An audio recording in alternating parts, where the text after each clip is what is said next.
Welcome to this video. In this video here I will discuss class 9 civics class 9 civics chapter 1 part 2 argument against democracy democracy के विपक्ष में तर्क democracy के खिलाफ में तर्क देखिए यहाँ पे जो है this conversation has most of the argument that we routinely hear against democracy. Let us go over some of these arguments. देखिए इस चर्चा में लोकतंत्र के खिलाफ हुए अधिकांश तर्क सामने आ गए हैं जिन्हें हम आमतौर पर सुनते हैं। ये तर्क कुछ इस प्रकार के होते हैं। पहला देखिए, leaders keep changing in a democracy. This leads to instability. लोकतंत्र में नेता बदलते रहते हैं, इससे अस्थिरता पैदा होती है। पहला, democracy is all about political competition and power play. There is no scope for morality. So इसमें देखिए क्या कि लोकतंत्र का मतलब सिर्फ राजनीतिक लड़ाई और सत्ता का खेल है। यहाँ नैतिकता की कोई जगह नहीं होती।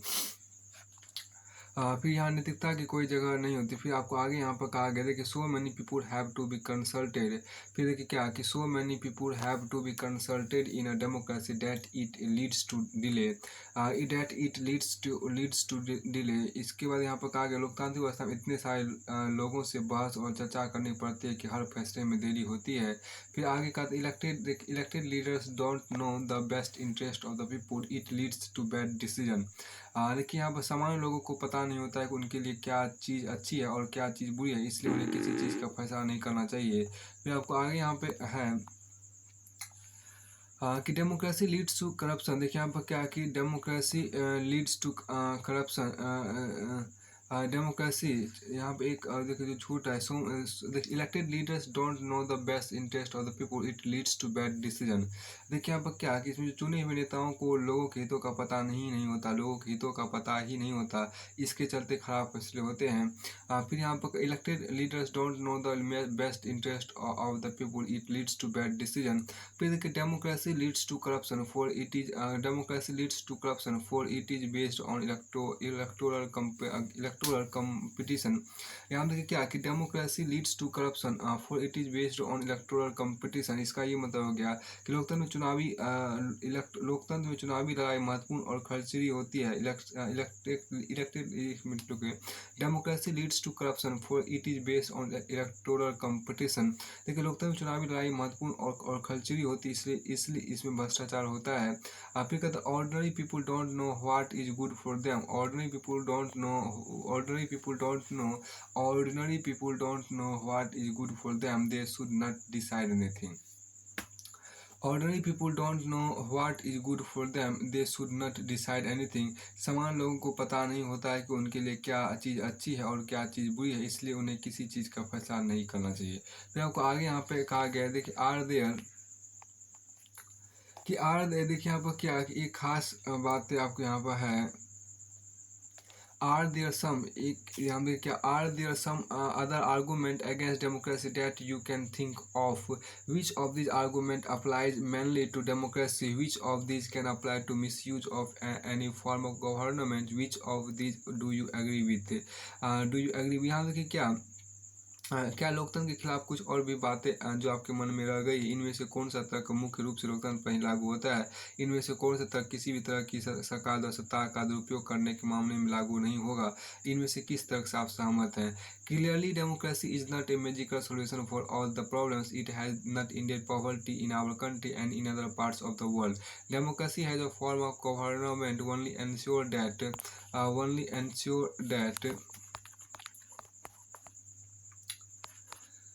only ensure that people take their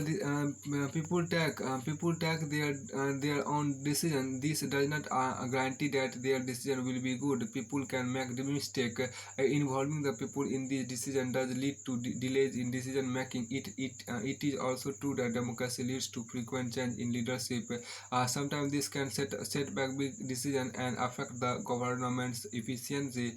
These arguments show that democracy of the kind we see may not be may not be the ideal form of government, but that is not a question we face in real life. This real question, the real question we face is different. Is democracy better than other form of government that are there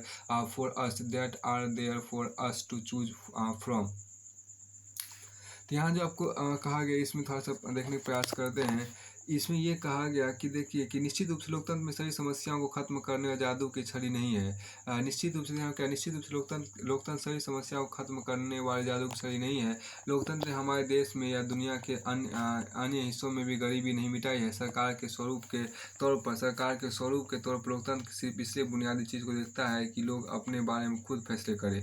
इससे इस बात की guarantee इस बात की guarantee नहीं हो जाती कि उनके सभी फैसले अच्छे ही होंगे। लोग गलतियां भी कर सकते हैं। इन फैसलों में लोगों को भागीदार बनाने से फैसलों में देरी होती है। यह भी सही है कि लोकतंत्र में जल्दी नेतृत्व परिवर्तन होता है। कई बार बड़े फैसलों और सरकार की कार्यकुशलता पर भी इसका बुरा असर होता है। इन तर्कों से यह लगता है कि हम लोकतंत्र का जो स्वरूप देखते हैं, इन तर्कों से यह लगता है कि हम लोकतंत्र का जो रूप देखते हैं वह सरकार का आदर्श स्वरूप नहीं हो सकता। पर वास्तविक जीवन में हमारे सामने यह सवाल नहीं होता।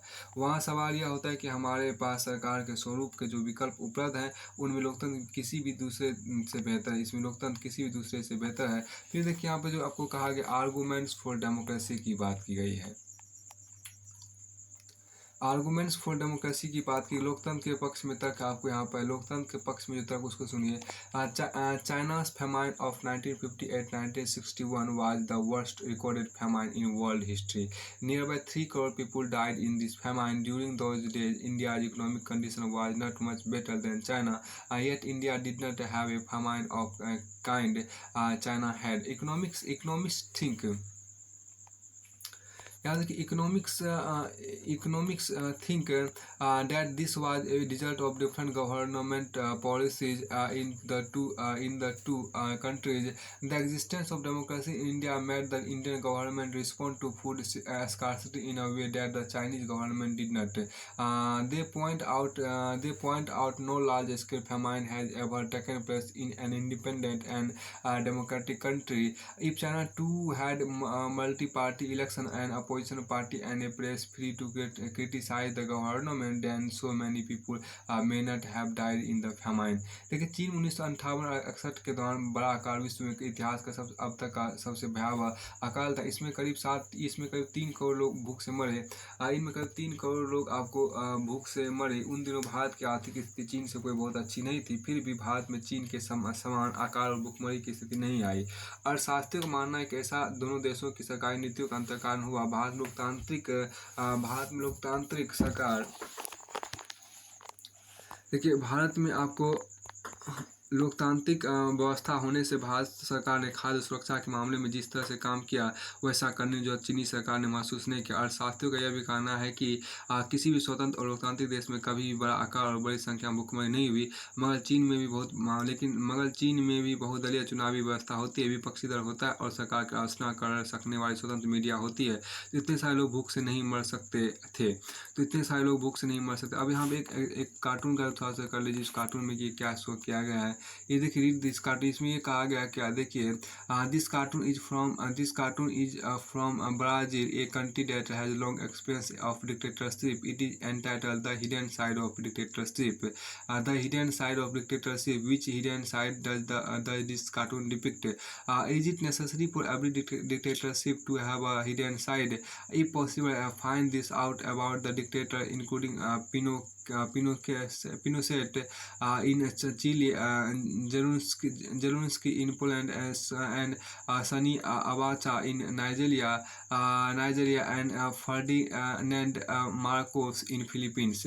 ये यहाँ पर आपको इमेज देखिए शो किया गया है। ये मतलब आपको तनाशाह का जिसको हम बोलते हैं, इसमें ये कहा गया, देखिए ये इमेज, ये कार्टून आपको ब्राज़ील का है जिससे तनाशाही के लंबे दौर का अनुभव है।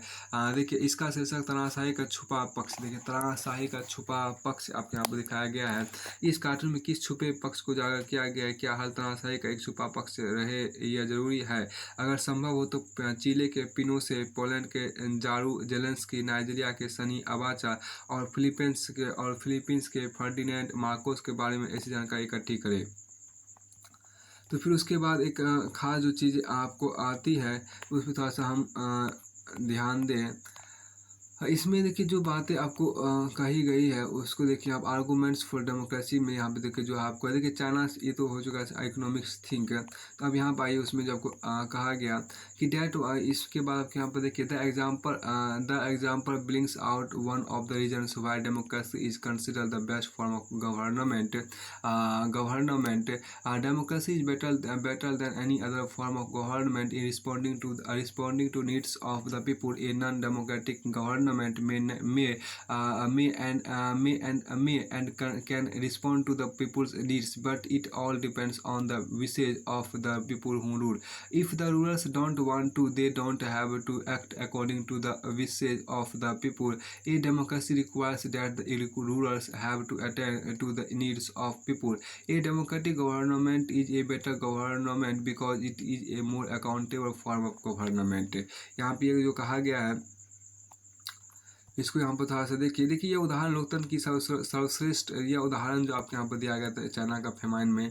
देखिए अब यह उदाहरण लोकतंत्र को सर्वश्रेष्ठ शासन प्रति बनाने वाली विशेषताओं में से एक को बहुत स्पष्ट ढंग से सामने लाता है।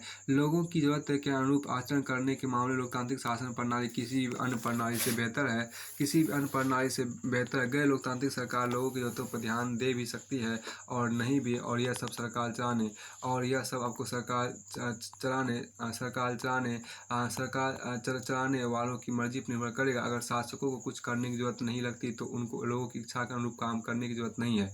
पर लोकतंत्र में यह जरूरी है कि शासन करने वाले आम लोगों की जरूरतों पर तत्काल ध्यान दे। पर लोकतंत्र में जरूरी है कि शासन करने वाले आम लोगों की जरूरतों पर तत्काल ध्यान दे। लोकतांत्रिक शासन पद्धति दूसरों से बेहतर। लोकतांत्रिक शासन पद्धति जो है बाबू देखिए लोकतांत्रिक शासन पद्धति दूसरों से बेहतर है क्योंकि यह शासन का अधिक जवाबदेही वाला स्वरूप है। लोकतांत्रिक शासन पद्धति दूसरों से बेहतर है क्योंकि यह शासन का अधिक जवाबदेही वाला स्वरूप है। फिर आपको आगे यहाँ पर कहा गया देखिए there is another reason why. तो फिर आपको आगे देखिए यहाँ पर क्या कि there is another reason why democracy should lead to better decision than any non democratic government. Democracy is based on consultation and discussion. A democratic decision always involves many persons discussion and meetings. When a number of people put their heads together, they are able to point out possible mistakes in a decision. This takes time, but there is a big advantage in taking time over important decision.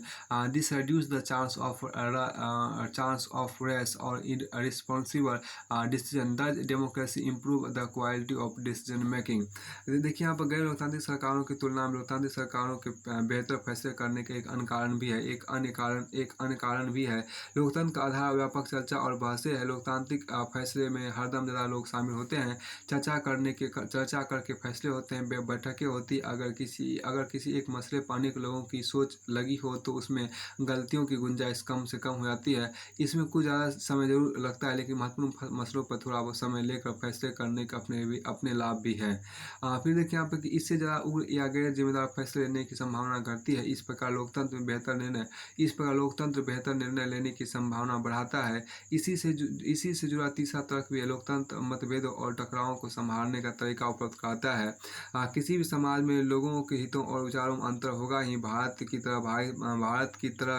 तरह भारी सामाजिक विविधता वाले देश में इस तरह का अंतर और भी ज़्यादा होता है। अलग अलग इलाकों में अलग अलग समूह के लोग रहते हैं, विभिन्न भाषाएं बोलते हैं, उनकी धार्मिक मान्यताएं अलग अलग हैं और जातियां भी जुदा जुदा हैं। दुनिया को देखिए यहाँ पर क्या कि दुनिया को ये सभी अलग अलग दृष्टिकोण से देखते हैं और उनकी पसंद में भी अंतर है। एक समूह की पसंद और दूसरे समूह की पसंद में टकराव भी होता है। टकराव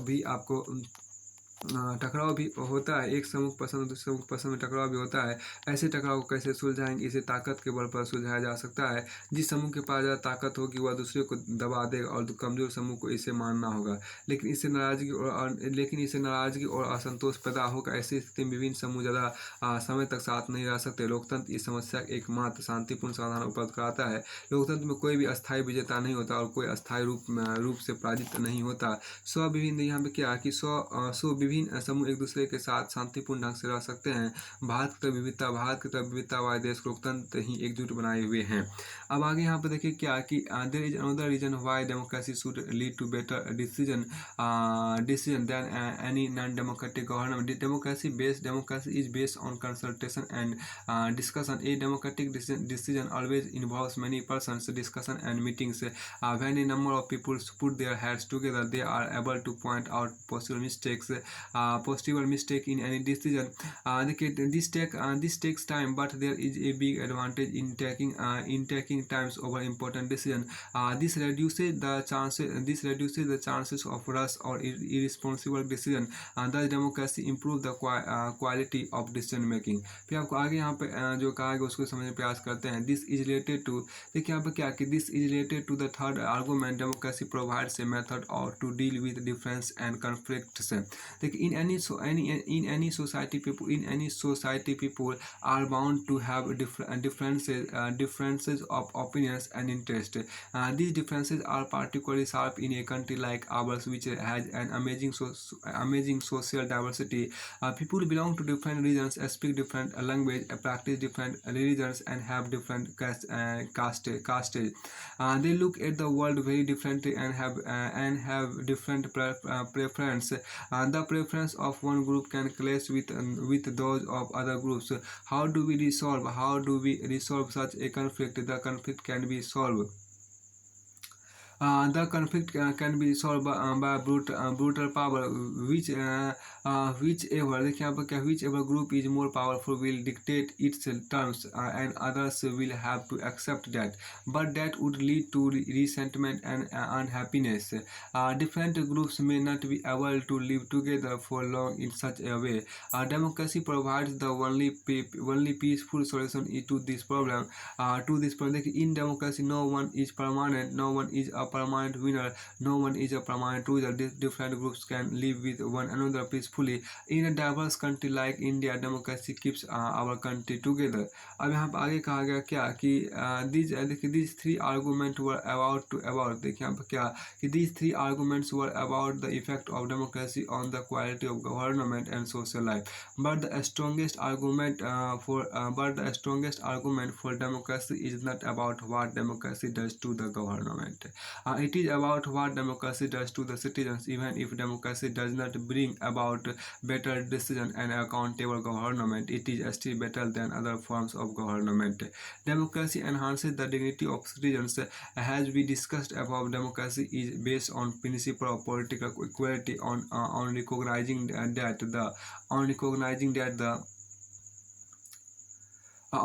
the poorest and the least educated has the same status as the rich and the educated. People are not subject of a ruler. They are the ruler of a ruler. They are the ruler themselves. Even when they make mistake, they are responsible for their conduct. तो यहाँ पर देखिए जो आपको होगा इसको हम यहाँ पर कर सकते हैं. तो इसमें जो आपको कहा गया देखिए क्या कि सभी अलग अलग दृष्टिकोण होते हैं. देखिए बेहतर सरकार इसमें जो आपको कहा इसका हिंदी देखिए बेहतर सरकार और सामाजिक जीवन प्रभाव के हिसाब से ये तीन तर्क लोकतंत्र को काफ़ी मजबूत साबित करते हैं. लेकिन लोकतंत्र के पक्ष में सबसे मजबूत तर्क उससे बनने वाली सरकार कामकाज से जुड़ा नहीं है. यह तर्क लोकतंत्र और नागरिकों के रिश्ते का. लोकतंत्र में नागरिकों को जो हैसियत होती है वह किसी और व्यवस्था में नहीं होती है. अगर इस व्यवस्था में बेहतर फैसले लेने और उत्तरदायी सरकार चलाने का ना भी हो तो तब ये दूसरे से बेहतर है. लोकतंत्र नागरिकों का सम्मान बढ़ाता है. लोकतंत्र राजनीतिक समानता के सिद्धांत पर आधारित है. यहाँ सबसे गरीब और अनपढ़ को भी वही दर्जा प्राप्त है जो अमीर और पढ़े लिखे लोगों को है. लोग किसी शासक की प्रजा ना हो खुद अपने शासक हैं. अगर वे गलतियां करते हैं तब भी वे खुद इसके लिए जवाबदेह होते हैं. अब देखिए यहाँ पर क्या कि finally democracy is better than other forms of government because it allows us to correct its own mistake. As we saw above there is no guarantee that mistakes cannot be made in democracy. No form of government can guarantee that. The advantage in a democracy is that such mistake cannot be hidden for long. There is a space for public decision on these mistakes, and there is a room for correction.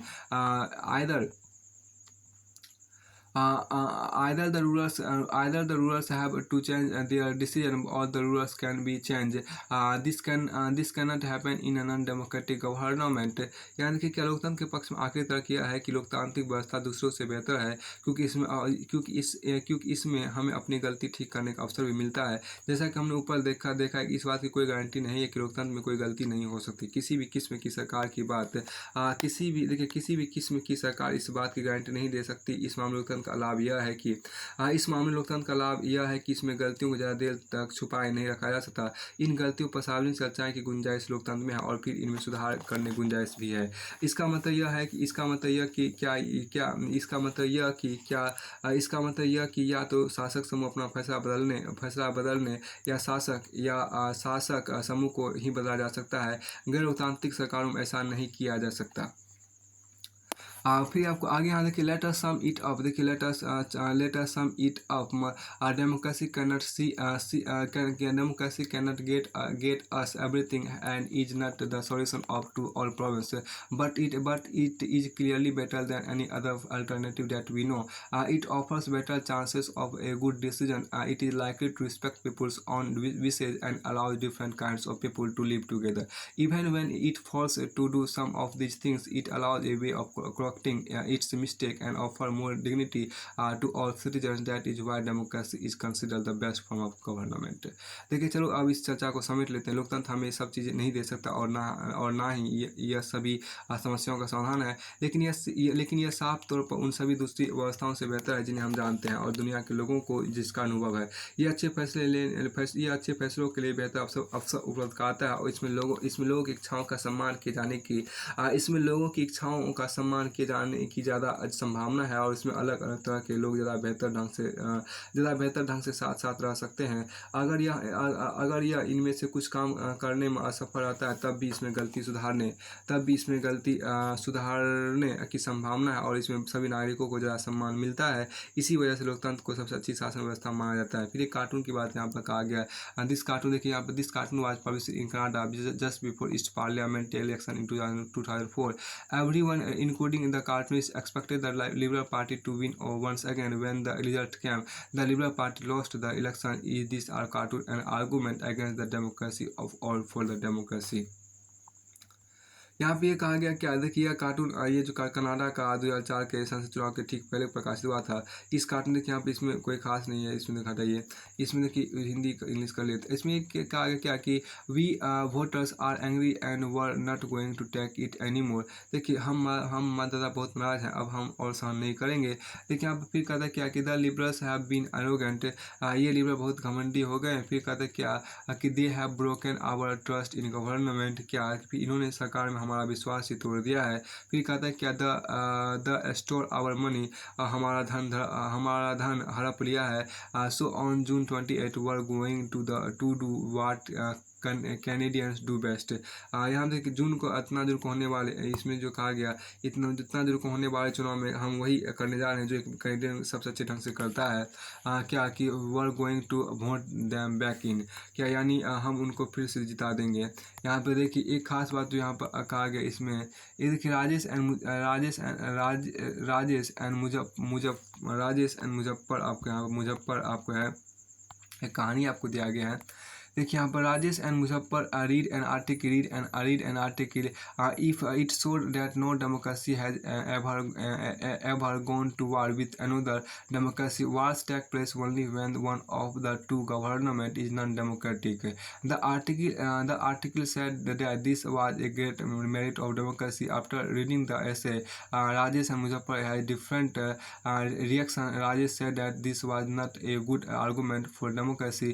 It was just a matter of chance. It is opposite that in future democracies may have wars. Muzaffar said that it could not be a matter of chance. Democracies take decisions in such a way that it reduces the chance of war. Which of the two position do you agree with and why? इसमें जो आपको यहाँ पर कहा गया उसको समझिए कि राजेश और मुजफ्फर ने एक लेख पढ़ा। इसमें देखिए इसमें बताया गया है कि किसी लोकतांत्रिक देश ने दूसरे लोकतांत्रिक देश के साथ कभी लड़ाई नहीं छेड़ी है। लड़ाई तभी होती है जब कम से कम एक देश में गैर लोकतांत्रिक सरकार होती है। फिर आप देखिए क्या कि लेख पढ़ने के बाद राजेश ने कहा कि लोकतंत्र के पक्ष में कोई अच्छा तर्क नहीं है। ऐसा सिर्फ संयोग से हुआ। यह संभव है कि भविष्य लोकतांत्रिक देशों के बीच भी युद्ध हो। मुजफ्फर का कहना था कि ऐसा सिर्फ संयोग नहीं हो सकता। लोकतंत्र में जिस तरह से फैसले लिए जाते हैं उसमें युद्ध होने का अंदेशा काफ़ी कम हो जाता है। इन दोनों विचारों में से आपकी सहमति किसकी तरफ और क्यों है? फिर आपको आगे यहाँ पर देखिए चेक के प्रोग्रेस के अंतर्गत है क्या कि कार्टून भी आपको यहाँ पर दिया गया है। द फेमस देखिए the famous cartoon by R.K. Lakshman comment on the celebration of the 50 years of independence. How many images on the wall do you recognize? Do many common people feel the way the common man in this cartoon does? यहाँ देखिए common man in this cartoon does है। इसमें देखिए यहाँ पर क्या है कि इसमें कहा गया प्रसिद्ध कार्टूनिस्ट R.K. लक्ष्मण द्वारा यह चर्चित कार्टून देश के आदि की स्वर्ण जयंती अर्थात 50वीं जयंती से बोलते हैं। 50वीं वर्षगांठ जिसको बोलते हैं। 50 मतलब स्वर्ण होता है आपको होता है। सेलिब्रेशन ऑफ 50 ईयर्स, 50 मतलब स्वर्ण आपको होता है। देखिए देश के आज़ादी की स्वर्ण जयंती मनाने पर टिप्पणी करता है। देखिए दीवार पर बड़े चित्रों में से आप किन किन को पहचानते हैं? क्या देश के बहुत से आम आदमी इस कार्टून के आम आदमी की तरह सोचते हैं। यहाँ पर आपको जो कार्टून दिया गया उसको आप यहाँ पर देख सकते हैं। उसके बाद आपको यहाँ पर आगे आपको है देखिए क्या कि एक देखिए ब्रॉडर मीनिंग ऑफ डेमोक्रेसी की बात करते हैं। ब्रॉडर मीनिंग ऑफ डेमोक्रेसी मतलब लोकतंत्र का बेहतर अर्थ जानने का प्रयास यहाँ पर कीजिए। जो इसमें आपको है लोकतंत्र का बेहतर अर्थ जो है उसको समझने का प्रयास कीजिए। ब्रॉडर मीनिंग्स ऑफ डेमोक्रेसी, लोकतंत्र का बेहतर अर्थ की बात यहाँ पर की गई है। उस खास इस बात को सुनिए। In this chapter, we have considered the meaning of democracy in a limited and descriptive sense. We have understood democracy as a form of government. This way of defining democracy helps us to identify a clear set of minimal features that a democracy must have. The most common form that democracy takes in our times is that of a representative democracy. You have already read about this in the previous classes. In the countries we call democracy, all the people don't rule. A majority is allowed to take this decision on behalf of all the people. Even the majority does not rule directly. A majority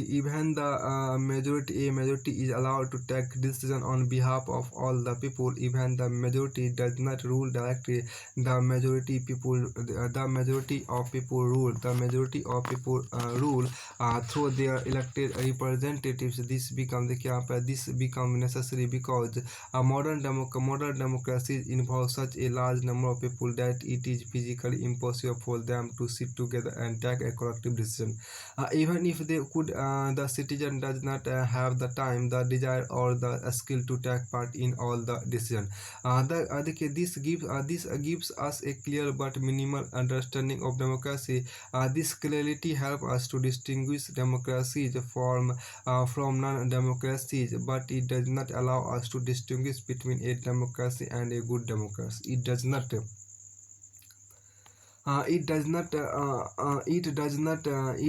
allow us to see the operation of democracy beyond government. For this we need to turn to broader meaning of democracy. अब यहाँ पर देखिए क्या इस अध्याय में हमने लोकतंत्र की एक सीमित और विचारात्मक और विवरणात्मक शैली में चर्चा की। हमने शासन एक स्वरूप के तौर पर लोकतंत्र को समझा। लोकतंत्र की इस प्रकार की व्याख्या हमें उन न्यूनतम विशेषता गुणों की पहचान कराती है जो लोकतंत्र की जरूरत है। हमारे समय लोकतंत्र का सबसे आम रूप है प्रतिनिधित्व वाला लोकतंत्र। हम जिन देशों में लोकतंत्र होने की बात करते हैं वहाँ सभी लोग शासन नहीं चलाते और सभी लोगों की तरफ से बहुमत को फैसला लेने का अधिकार होता है। और यह बहुमत भी स्वयं शासन नहीं चलाता। बहुमत का शासन भी चुने हुए प्रतिनिधियों के माध्यम से होता है। यह जरूरी हो जाता है क्योंकि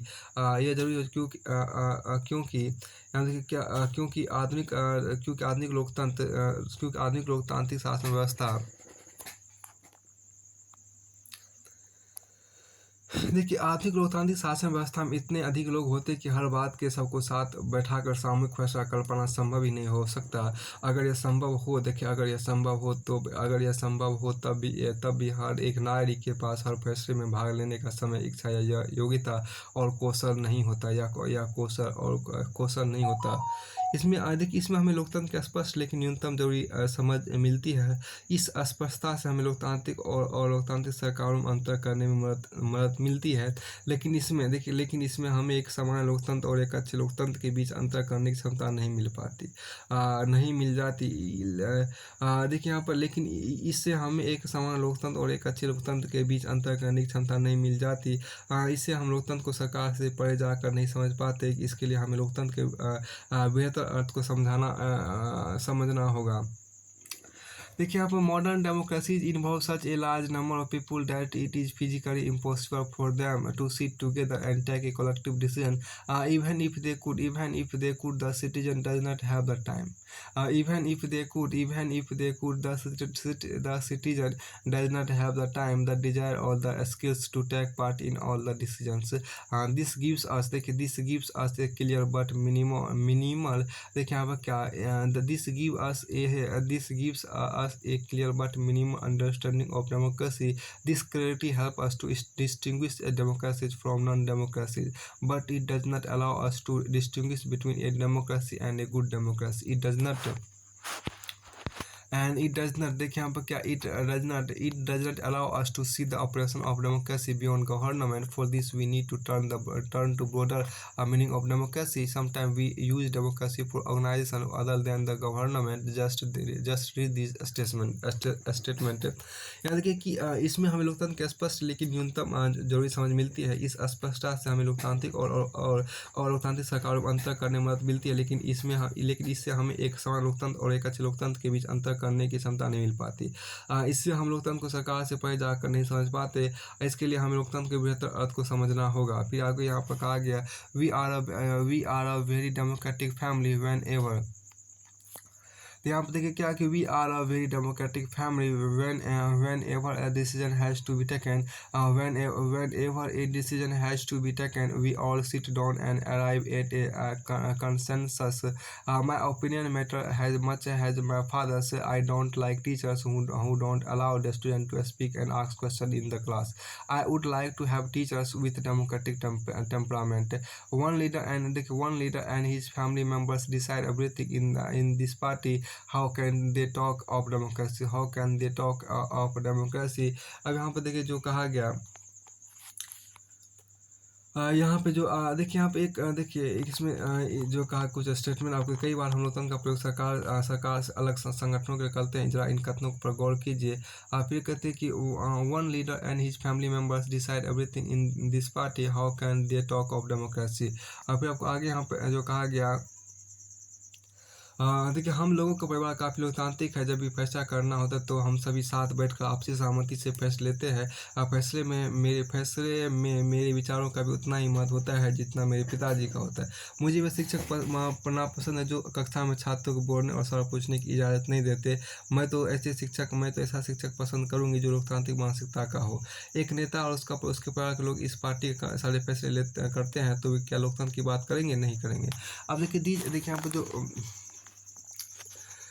हाँ देखिए, दिस वे ऑफ यूजिंग देखिए this way of using this way of using the word democracy go back to its basic sense of a method of taking decision. A democratic decision involves consultation with and consent of all those who are affected by that decision. देखिए those who are not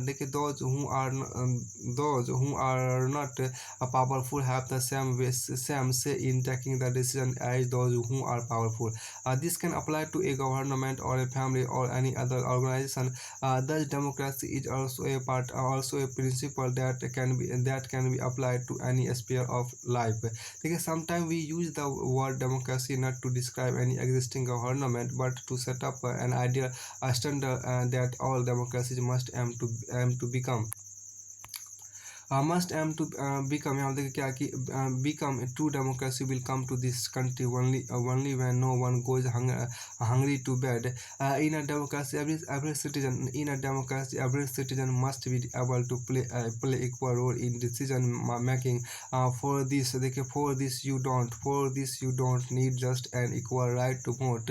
Every citizen needs to have equal information, education, basic education, equal resources, and a lot of commitment, and a lot of commitment, and a lot of commitment, and a lot of commitment. If we take these seriously, if we take these ideas seriously, then no country in the world is a democracy. Yet an understanding of democracy has an idea reminds us of why we value democracy. It enables us to judge an existing democracy and identify its weaknesses. It help us to distinguish between a minimal democracy and a good democracy.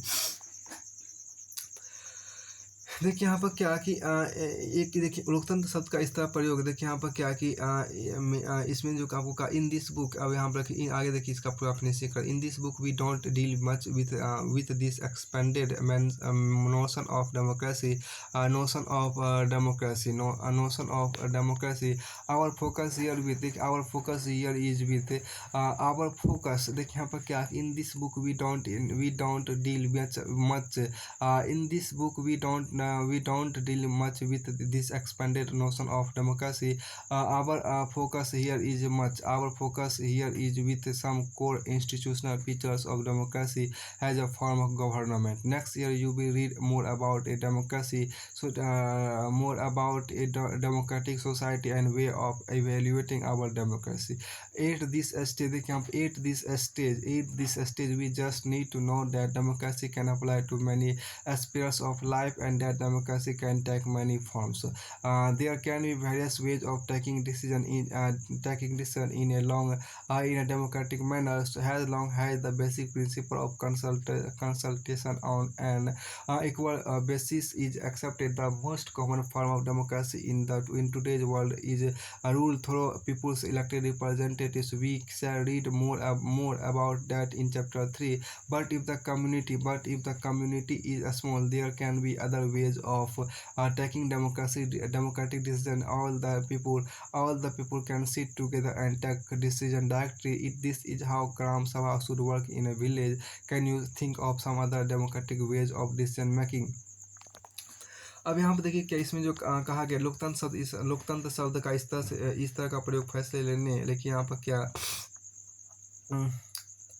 लोकतंत्र शब्द का, देखिए यहाँ पर क्या है कि लोकतंत्र शब्द का यहाँ पर जो खास बात देखिए क्या लोकतंत्र शब्द का इस तरह का प्रयोग फैसले लेने कि उसके बुनियादी तरीके को उजागर करता है। लोकतांत्रिक फैसले का मतलब होता है उस फैसले से प्रभावित होने वाले सभी लोगों के साथ विचार विमर्श के बाद उनकी स्वीकृति से फैसले लेना, यानी जो बहुत शक्तिशाली ना हो उसका भी किसी फैसले उतना ही महत्व होना जितना कि बहुत शक्तिशाली का। यह बात सरकार या परिवार पर भी लागू होती है और किसी अन्य संगठन पर भी। इस प्रकार लोकतंत्र एक ऐसा सिद्धांत है जिसका प्रयोग जीवन के किसी भी क्षेत्र में हो सकता है। यहाँ पर देखिए क्या है कि कई बार हम लोकतंत्र शब्द का प्रयोग किसी मौजूदा सरकार के लिए नहीं करके कुछ आदर्शों के करते हैं। इन्हें पाने का प्रयास सभी लोकतांत्रिक शासनों को जरूर करना चाहिए। इस देश में वास्तविक लोकतंत्र तभी आएगा जब किसी को भी भूखे पेट सोने की जरूरत नहीं रहेगी। लोकतंत्र में प्रत्येक नागरिक को फैसला लेने के लिए समान भूमिका निभानी चाहिए। इसके लिए वोट के समान अधिकार भर की जरूरत नहीं है। लोकतंत्र में प्रत्येक नागरिक को फैसला लेने में समान भूमिका निभानी चाहिए। इसके लिए वोट के समान अधिकार भर की जरूरत नहीं है। देखिए यहाँ पर क्या हर नागरिक को इसके लिए सूचना की समान उपलब्धता, बुनियादी शिक्षा, बुनियादी संसाधन और पक्की निष्ठा होनी चाहिए। फिर आगे कहते हैं अगर हम इन आदर्श पैमानों के आधार पर आज की शासन व्यवस्थाओं को परखे तो लगेगा कि दुनिया में कहीं भी लोकतंत्र नहीं है। फिर भी आदर्श के रूप में लोकतंत्र की हमारी समझदारी हमें बार बार यह याद दिलाती है कि हम लोकतंत्र को इतना महत्व क्यों देते हैं। इससे हमें मौजूदा लोकतांत्रिक व्यवस्थाओं को परखने और उनकी कमजोरी को पहचान करने में मदद मिलती है। इससे हमें न्यूनतम या कम लोकतंत्र और अच्छे लोकतंत्र के बीच का अंतर समझने में मदद मिलती है। फिर आपको आगे यहाँ पर कहा गया था कि इस किताब में हमने लोकतंत्र की व्यापक अवधारणा पर ज़्यादा बात नहीं की है। हमने सिर्फ प्रशासन के एक तरीके के रूप में लोकतंत्र के कुछ बुनियादी संस्थागत स्वरूपों की चर्चा की है। चर्चा की है। अगले साल आप लोकतांत्रिक समाज और अपने लोकतंत्र के मूल्यांकन के तरीकों के बारे में और ज़्यादा बात जानेंगे। इस समय हमें सिर्फ इतना याद कर लेना जरूरी है कि लोकतंत्र जीवन के अनेक पहलुओं पर प्रासंगिक है और लोकतंत्र। हाँ, देखिए यहाँ पर क्या है कि अगले साल आप लोकतांत्रिक समाज और अपने लोकतांत्रिक के मूल्यांकन तरीकों के बारे में और ज़्यादा बातें जानेंगे। इस समय हमें सिर्फ इतना याद कर लेना जरूरी है कि लोकतंत्र जीवन के अनेक पहलुओं में प्रासंगिक है और लोकतंत्र कई रूप ग्रहण कर सकता है। समानता के आधार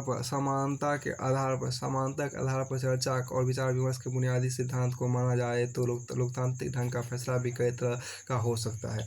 आज की दुनिया में लोकतांत्रिक शासन व्यवस्था का सबसे आम रूप है लोगों द्वारा चुने गए प्रतिनिधियों के माध्यम से शासन चलाना। इसके बारे में हम अत्याचार में ज़्यादा विस्तार से पढ़ेंगे, लेकिन जब समुदाय छोटा हो तब लोकतांत्रिक फैसले लेने के दूसरे तरीके भी अपनाए जा सकते हैं। फिर तो सभी लोग साथ बैठकर सीधे वही फैसले कर सकते हैं। किसी गाँव के साथ ग्राम सभा को इसी तरह काम करना चाहिए। क्या आप लोकतांत्रिक फैसले लेने कुछ और तरीके की कल्पना कर सकते हैं? फिर देखिए यहाँ पर एक्टिविटी की बात आपको की गई, उस एक्टिविटी को भी ज़्यादा देखिए कि find out total number of eligible voters in your assembly constituency and your parliamentary constituency। देखिए find out how many people can fit into the largest stadium in your area. Is it possible for all the voters in your parliamentary और assembly constituency to sit together and have a meaningful decision। अब आगे यहाँ पर देखिए activity के अंतर्गत जो कहा गया था इसमें ये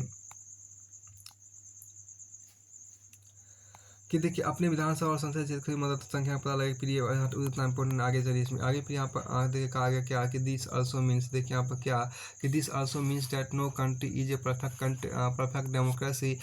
देखिए यहाँ पर क्या दिस फीचर जो कहा गया this feature of democracy that we discuss in this chapter provide only the minimum condition of a democracy that does not make it an ideal democracy. Every democracy has to try to realise the ideals of democratic decision making. This cannot be achieved once and for all। This requires a constant effort to save and strengthen democratic forms of decision making। What we do as citizen can make a difference to making our country more or less democratic। This is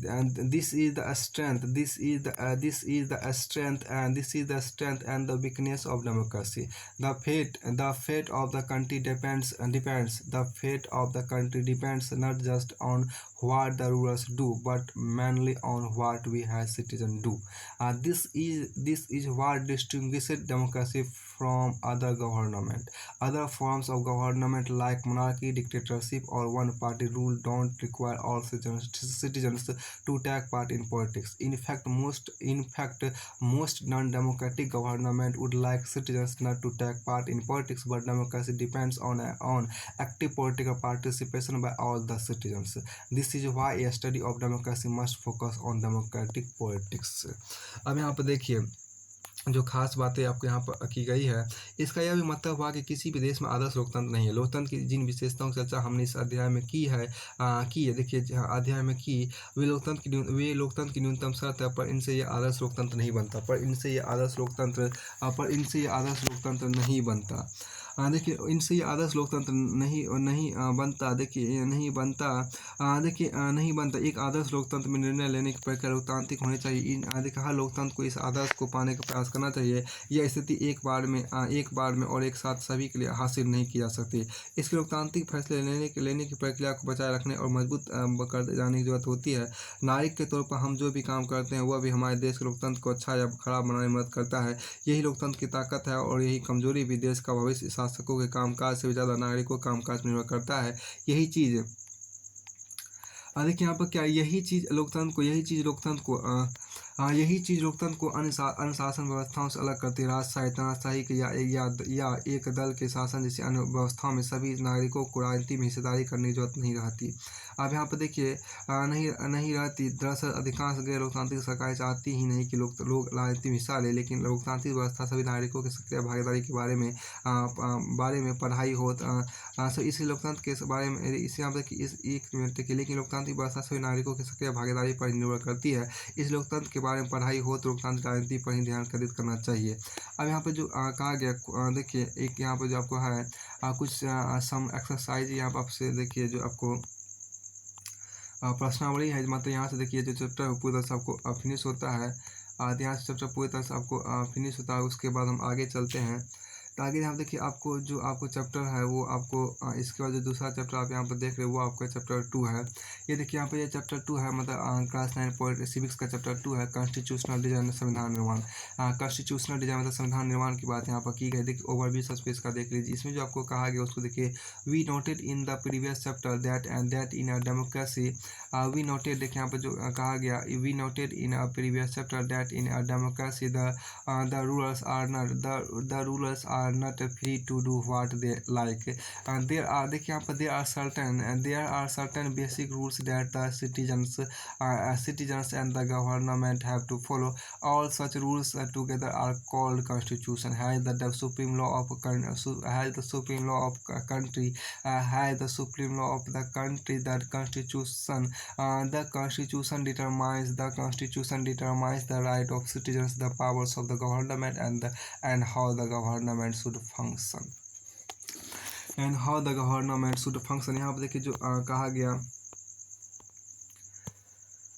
हाँ देखिए पिछले अध्याय में हमने देखा कि देखिए इसमें जो खास बातें कही गई है। तो पिछले अध्याय में हमने देखा कि लोकतंत्र में शासक लोग मनमानी करने के आज़ाद नहीं है।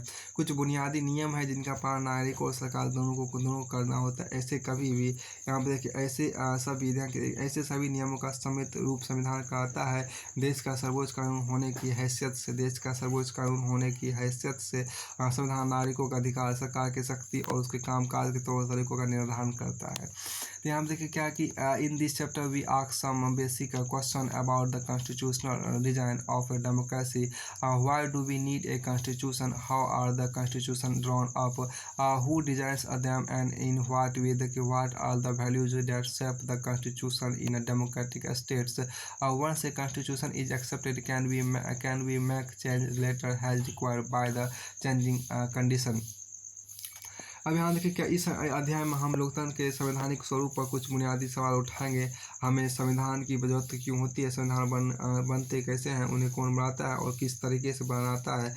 किसी लोकतांत्रिक देश के संविधान को आकार देने वाले मूल्य कौन से? एक बार संविधान बन जाने के बाद क्या हम बाद में बदलती स्थितियों के अनुरूप उसमें बदलाव कर सकते हैं? फिर आगे यहाँ पर कहा गया देखिए यहाँ पर देखिए क्या one recent instance of designing Constitution for a democratic state is that of South Africa.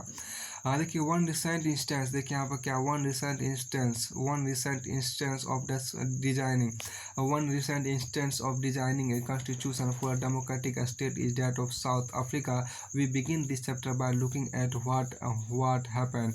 देखिए यहाँ पर क्या we begin this chapter by looking at what happened there and how the South Africans went about this task of designing their constitution. Then we turn to how the Indian Constitution was made, what its fundamental values are, and how it provides a good framework for the conduct of citizens' life and that of the government.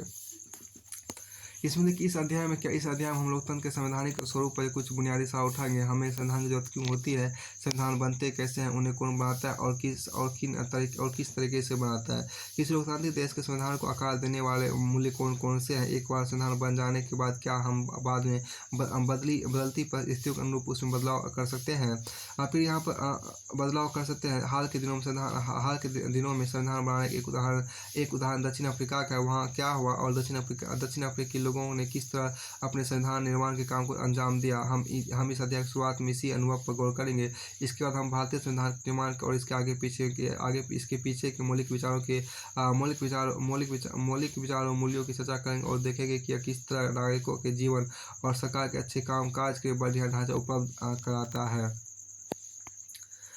यहाँ पर एक खास बात यहाँ पर देखिए क्या कि democratic constitution in South Africa 2.1 की बात यहाँ पर कहा गया है। दक्षिण अफ्रीका में लोकतांत्रिक संविधान की बात की गई है। दक्षिण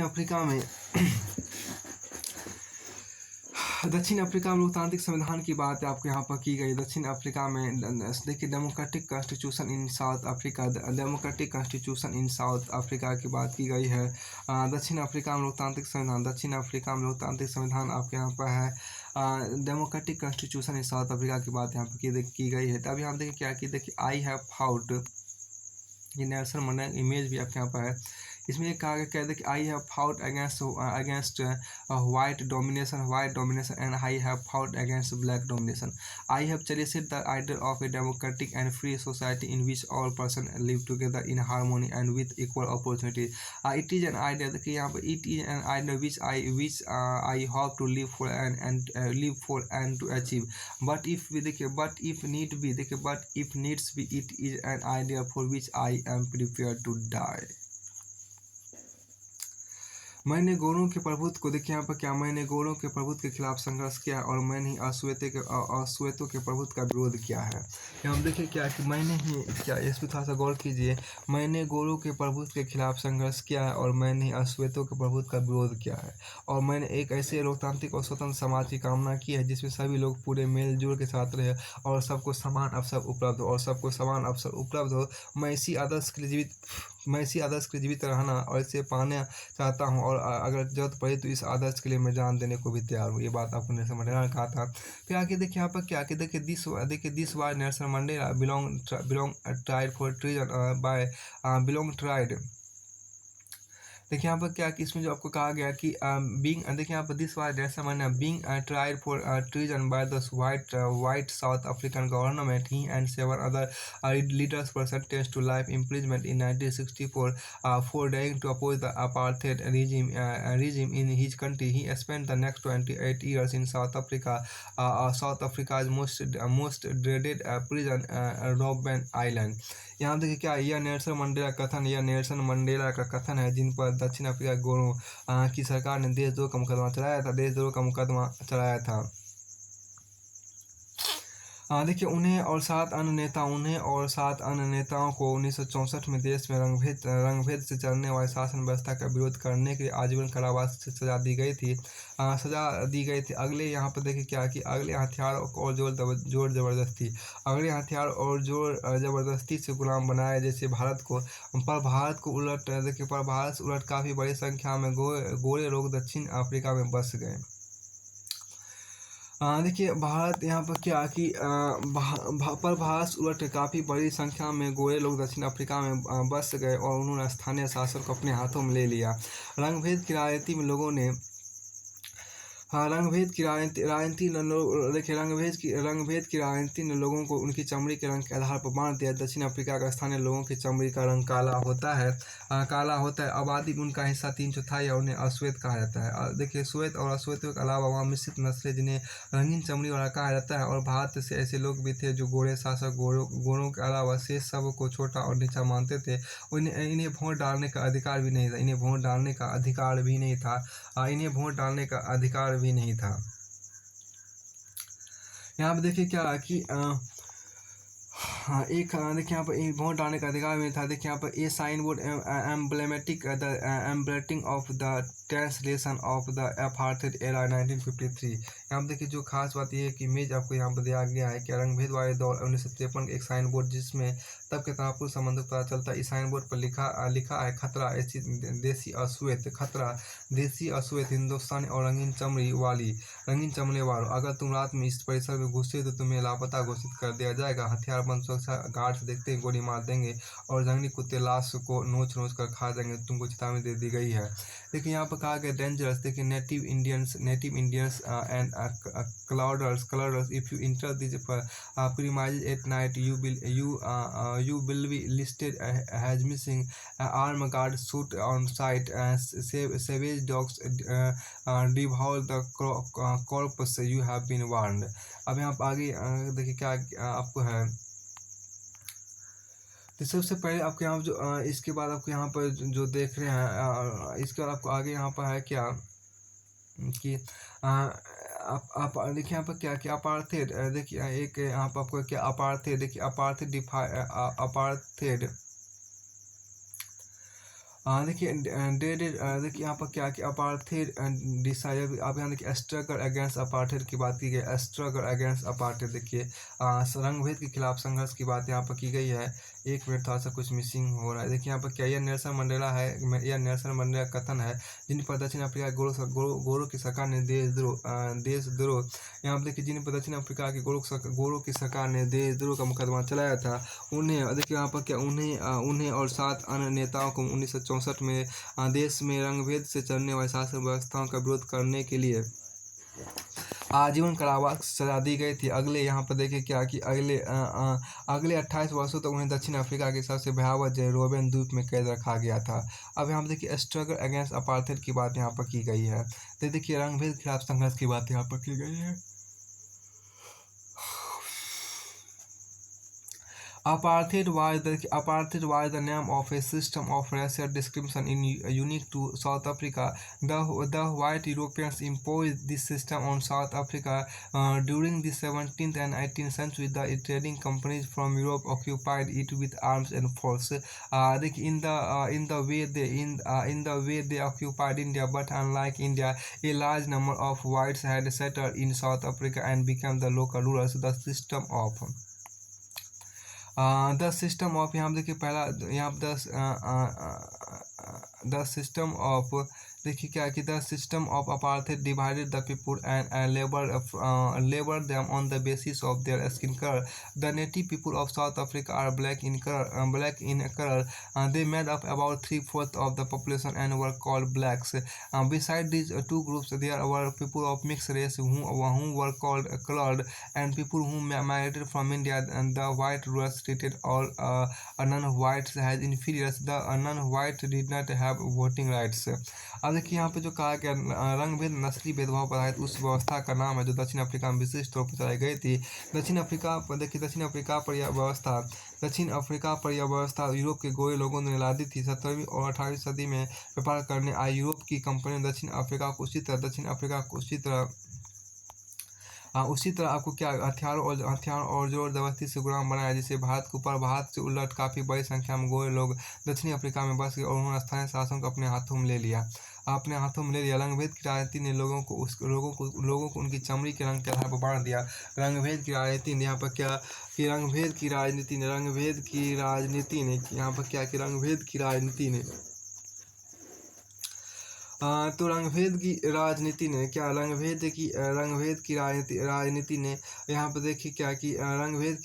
ने लोगों को उनकी चमड़ी के रंग के आधार पर बांट दिया। दक्षिण अफ्रीका के स्थानीय लोगों की चमड़ी का रंग काला होता है। आबादी उनका हिस्सा 3/4 है, उन्हें अश्वेत कहा जाता है।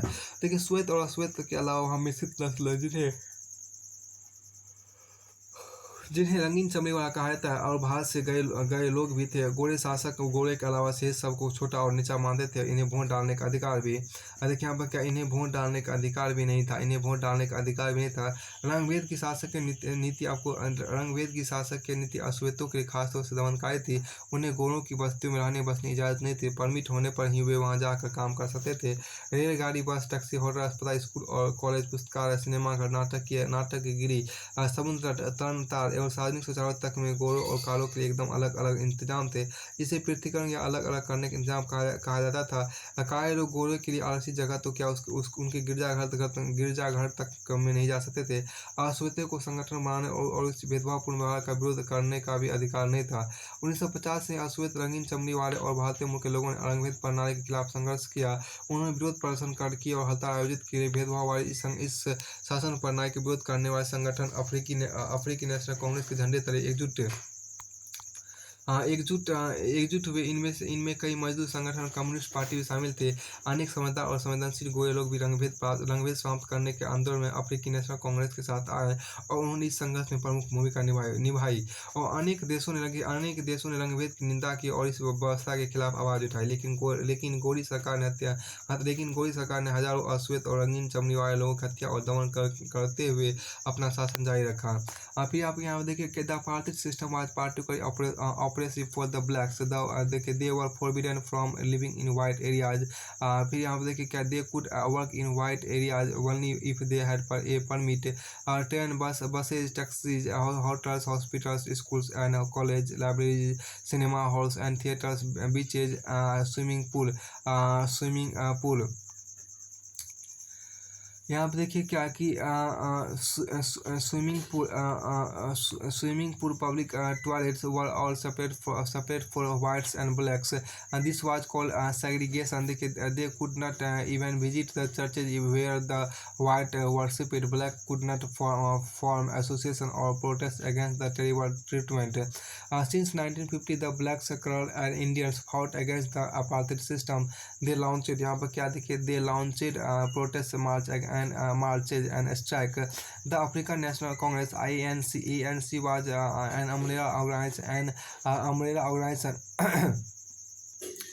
देखिए यहाँ पर क्या कि they launched the African National Congress (ANC) was the umbrella organization that led the struggle against the policies of segregation. This included many workers' unions and Communist Party. Many sensitive whites also joined the ANC to oppose apartheid and played a leading role in this struggle. Several countries denounced apartheid as unjust and racist. But the white racist government continued to rule by detaining, torturing and killing thousands of black and colored people. अब आगे यहाँ पे जो कहा गया activity यहाँ पर आपको कुछ दिया गया, उसकी एक्टिविटी को देखिए क्या नेल्सन मंडेला, यहाँ देखिए नेल्सन मंडेला के जीवन और संघर्षों पर एक पोस्टर बनाए. If make a poster on the life of and struggle of Nelson Mandela. फिर देखिए if available lead some portion of autobiography the long walk to freedom in the classroom. फिर देखिए टुवार्ड से न्यू कॉन्स्टिट्यूशन की ओर, एक नए संविधान की ओर यहाँ पर चलते हैं. देखिए हैज यहाँ पर देखिए एक नए संविधान की ओर जो आपके यहाँ पर कहा उसको थोड़ा सा देखिए. Has protest and struggles against apartheid had increased. The government realized that they could no longer keep the black under their rule through repression. The white regime changed its policy. Discriminatory laws were repealed. A ban on political parties and restrictions on the media were lifted. After 28 years of imprisonment, Nelson Mandela walked out of the jail as a free man. Finally, at the midnight of 26 April 1994, the new national flag of the Republic of South Africa was unfurled, marking the newly born democracy in the world. The apartheid government came to an end, paving way for the formation of a multiracial government. How did this come out? Let us hear Mandela, the first president of this new South Africa, on this extraordinary transition. यहाँ देखिए क्या कि इसमें जो कहा गया एक नए संविधान की ओर की बात करते हैं. रंगभेद के खिलाफ जब संघर्ष और विरोध बढ़ता गया तो सरकार को एहसास हुआ कि अब वो जोर जबरदस्ती से अश्वेतों पर अपना राज कायम नहीं रख सकती. इसलिए गोरी सरकार ने अपनी नीतियों में बदलाव शुरू किए. भेदभाव वाले कानूनों को वापस ले लिया गया. राजनीतिक दलों पर लगा प्रतिबंध और मीडिया पर लगी पाबंदियाँ उठा ली गई. 28 वर्षों तक जेल में कैद रखने के बाद नेल्सन मंडेला को आज़ाद कर दिया गया. आखिरकार 26 अप्रैल 1994 की मध्य रात्रि दक्षिण अफ्रीका गणराज्य का नया झंडा लहराया और यह दुनिया का एक नया लोकतांत्रिक देश बन गया. रंगभेद वाली शासन व्यवस्था समाप्त हुई और नई सभी नस्ल के लोगों को मिलीजुली सरकार के गठन का रास्ता खुला. यह सब कैसे हुआ? इस असाधारण बदलाव के बाद दक्षिण अफ्रीका के पहले राष्ट्रपति नेल्सन मंडेला के मुंह से यह जाने. यहाँ पर जो आपको कहा गया उसको देखिए, ऐतिहासिक रूप से एक दूसरे के दुश्मन रहे दो समूह रंगभेद वाली शासन व्यवस्था की जगह शांतिपूर्ण ढंग से लोकतांत्रिक व्यवस्था पाने पर सहमत हो गए, क्योंकि दोनों को एक दूसरे की भल मन साहत पर भरोसा था और इसे मानने को तैयार थे. मेरी कामना है कि दक्षिण अफ्रीकी लोग कभी भी अच्छाई पर विश्वास करना ना छोड़े और इस बात में आस्था रखें कि मनुष्य जाति पर विश्वास करना ही हमारे लोकतंत्र का आधार है. यहाँ पर देखिए जो कहा देखिए हिस्टोरिकल, यहाँ पर देखिए क्या कि historical enemies succeed in negotiating a peaceful transition from apartheid to democracy exactly because we were prepared to accept the inherent capacity for goodness in others. देखिए my wish is that South Africa never give up on the belief of a goodness that they cherish. That faith in human beings is the cornerstone of our democracy. फिर यहाँ पे देखा कि after the emergence of new democratic South Africa, black leaders appeal to fellow black to forgive the whites for the atrocities and they had committed white in power. They said let us build a new South Africa based on equality of all races and men and women, on democratic values, social justice and human rights. The party that ruled through oppression and brutal killing, and the party that led to the freedom struggle set together to draw up a common constitution. After 2 years of discussion and debate, they came out with one of the finest constitution the world has ever had. I think this constitution gave to each citizen the most extensive right available in any country. Together, they decided that in the search for a solution to the problems, nobody should be extended, nobody should be excluded, no one should be treated as a demon, they agreed.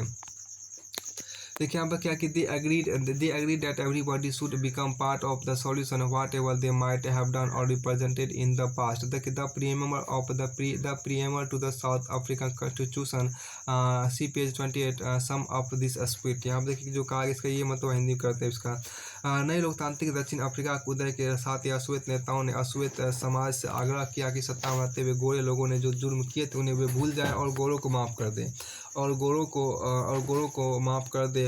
उन्होंने कहा कि आइए हम सभी नस्लों तथा स्त्री पुरुष की समानता, लोकतांत्रिक मूल्यों, सामाजिक न्याय और मानवाधिकार पर आधारित नए दक्षिण अफ्रीका का निर्माण करें। एक पार्टी ने दमन और निरसन हत्याओं के जोर पर शासन किया था और दूसरी पार्टी ने आज़ादी की लड़ाई की अगुवाई की थी। देखिए इस नए संविधान के निर्माण के लिए दोनों साथ साथ बैठे नए संविधान के निर्माण के लिए दोनों साथ साथ बैठी नए संविधान के निर्माण के दोनों साथ साथ बैठी 2 वर्षों देखिए यहाँ पर क्या 2 वर्षों की चर्चा और बहस के बाद उन्होंने जो संविधान बनाया वैसा अच्छा संविधान दुनिया में कभी नहीं बना था। इस संविधान में नागरिकों के जितने व्यापक अधिकार दिए गए थे उतने दुनिया किसी संविधान ने नहीं दिए।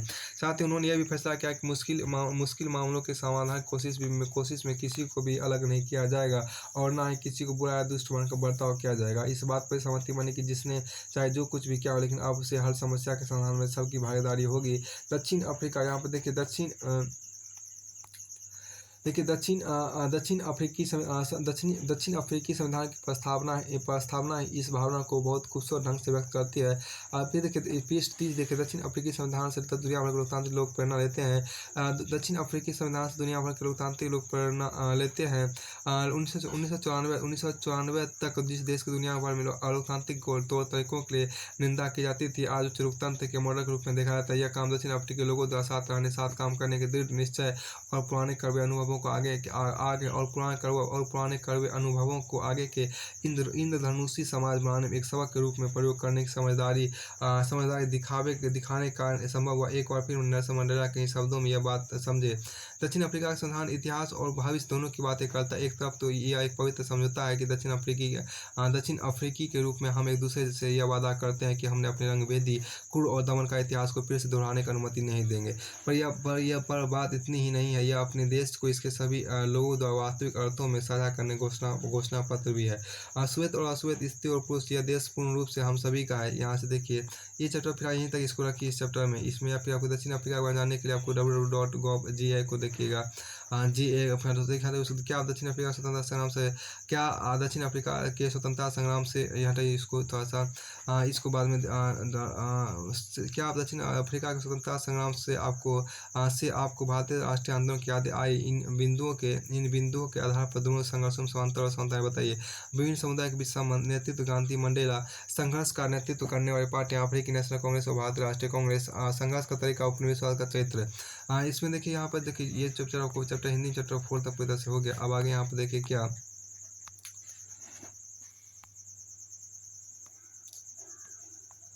तो यहाँ देखिए आफ्टर 2 तो यहाँ पर ये तो आपको एक यहाँ पर देखिए what would have happened in South Africa if the black majority had decided to take revenge on the whites for all their operation and exploitation. यहाँ देखिए क्या कि इसके बाद देखिए ये जो चैप्टर है पूरी तरह से आपको यहाँ पर चैप्टर 3 जो है इंग्लिश का जो चैप्टर 3 वो पूरी तरह से चैप्टर पेज नंबर 20 तक पूरी तरह से होता है। अब आगे इसके बाद हम चर्चा करेंगे अगले वीडियो में।